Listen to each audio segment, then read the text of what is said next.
Hi guys, this is Max here, hopefully with another great political video, and today we'll take a look at the redistricting process so far. Following the 2021 census, or the 2020 census, I don't know the exact name, every state gained and lost a certain amount of congressional districts and thereby electoral votes.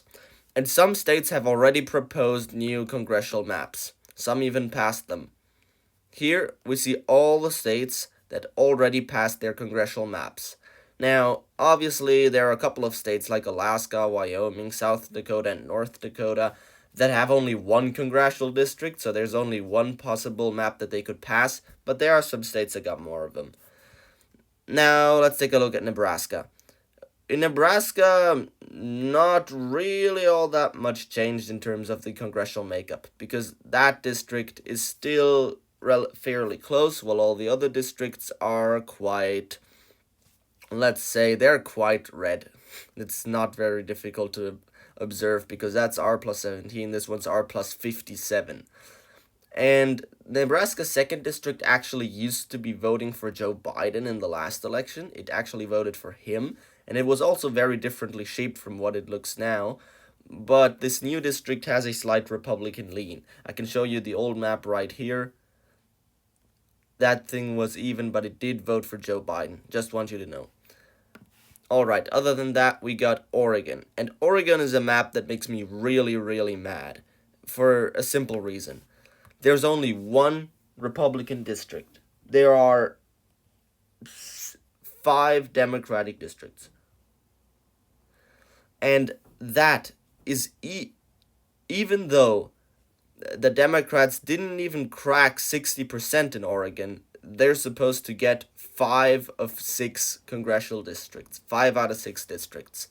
That is really ridiculous. And I really hope that this one goes Republican because the Democrats don't deserve any different. The old map also wasn't best, but it had one lean Republican district, even though it does have a Democratic representative. Now, the Republicans are not the only ones who do gerrymandering, though.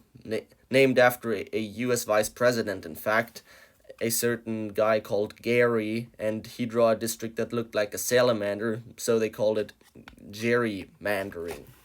Funny name. Anyway, in Maryland, the map actually got better. It used to be just one Republican district in a awfully gerrymandered map. I mean, just look at this. This is just a piece of shit. I wonder how this thing wasn't struck down by any court. Anyway, Maryland probably did see the writing on the wall that such a thing wouldn't get approved again, and so the new map gives 2 Republican districts, and the other districts are fairly safe blue. I think that's a compromise everybody can live with. Now, let's take a look at Republican gerrymandering, though. I believe Texas was historically a place where you'd go if you were looking for Republican gerrymandering. But actually, this one isn't too bad for the Democrats. It actually gives them 5 additional lean seats, and the Republicans get 2 additional leans. And from a historic perspective, I actually assumed that the Republicans would be much more aggressive when it came to drawing the map here. But what they eventually ended up doing wasn't really carving out new districts for themselves. They did focus, though, on making the existing Republican districts a lot safer. However, I do think that maybe the Democrats also gained a district in Houston because now they got 4, and it used to be that those were just. Yeah, no. Okay, the Democrats didn't get a single district, they didn't gain any, but the Republicans solidified the Republican districts that were already there, and I do believe that they also draw 2 new Republican districts in there. This one might still flip, though.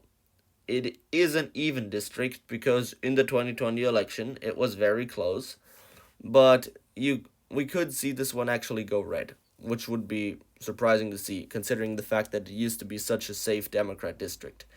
That changed in the 2020 election. Okay, now let's take a look at Colorado, which also gained 1 district. They've not passed anything final yet, But there is one plan that has been approved by the independent commission, which is a very good system where a independent commission out of citizens draws the map and not the partisan legislature or governor. And now Colorado's 8th district is very close. That's going to be the most interesting to watch. While there are still two fairly conservative districts in the east, one less conservative in the west, and lots of blue around the Denver and Fort Collins area, and so on and so forth.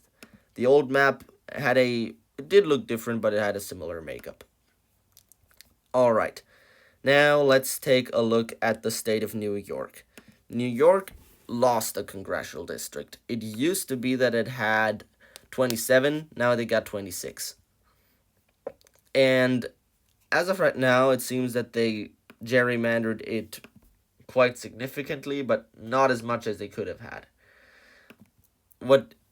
This used to be a competitive district, so did this, but the Democrats clustered both of the Democratic areas in these old. Now, there used to be two competitive districts. This one, it was very, very close in 2020. This one was also fairly close.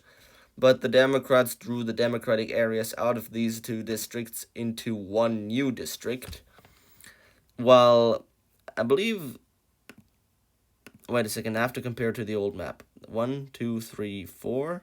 In upstate New York, used to have four relatively safe Republican districts. It still has. There's one very close state. There's one very close district in the south. And there are two new very close districts on Long Island. There might be a Democrat who loses re-election. It used to be that only two Long Island districts were really competitive. Now it looks like there are four. And of course, Staten Island is still a Republican district. Yeah. Anyway, New York is gerrymandered, but it's not as poorly gerrymandered as it could have been. So, yeah, it's a bad map nonetheless. Just wanted to point that out. Iowa looks like they're going with a plan that solidifies the current map, I believe. Yeah, so currently Iowa has one blue district, three red districts, and they're trying to solidify the way it is. I believe this one will go red, but this one will go blue. That's a good map, because even though the Democrats are not doing best in Iowa, if you're playing the fair game, they would deserve at least one district. And now we take a look at Michigan, which has by far the most proposed maps. That's the fifth one, and it has two very competitive districts, one Democratic district in the west, and of course a few blue districts around Detroit. But that's basically the concept in every other map as well. I mean, there's not really much different. None of them is really different to them. With the only change being that sometimes even in the west you have a competitive instead of a blue district, but you usually have toss-ups around Lansing and Flint. Okay, now how many states are we still gonna make? I want to show you one example of how gerrymandering actually got less bad, because Ohio used to have this map, and it was fairly good for Republicans. The Democrats have 4 districts, but the Republicans had the entire rest, and they were pretty awfully gerrymandered. Now, the proposed map actually gets rid of lots of the gerrymandering. It still gives the Democrats 4 seats, but it does give a couple of very competitive districts in the north. And it already takes out 2 Republican incumbents, I believe. So, I don't really know why the Republicans did this. They basically shot themselves in the foot with that, but I'd always do like to see less gerrymandered maps. And we'll have to see how it goes down. Okay, now I think one state we're still going to make.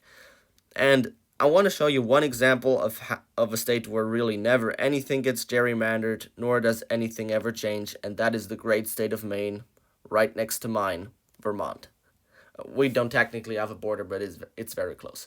And this now has one lean Republican district, one lean Democratic district, more like a safe district. And the old map is like this. Can you see a change? Barely, right? Correct. Because Maine always goes with is a very independently minded state and goes with a fair system of redistricting that tries to change as few as possible for the voters and for the representatives. But I don't really care about them. The voters are the ones who are making the decisions. And I really like this map. It's a good one. And I think if all states redistricted like Maine, that would be a great thing. And of course, it's good that Ohio has a less gerrymandered map. I wish Oregon had one. That's basically my take from the video. Oregon has an awfully gerrymandered map that should really be struck down by the courts. But for now, guys, have a nice weekend. And see you guys next time.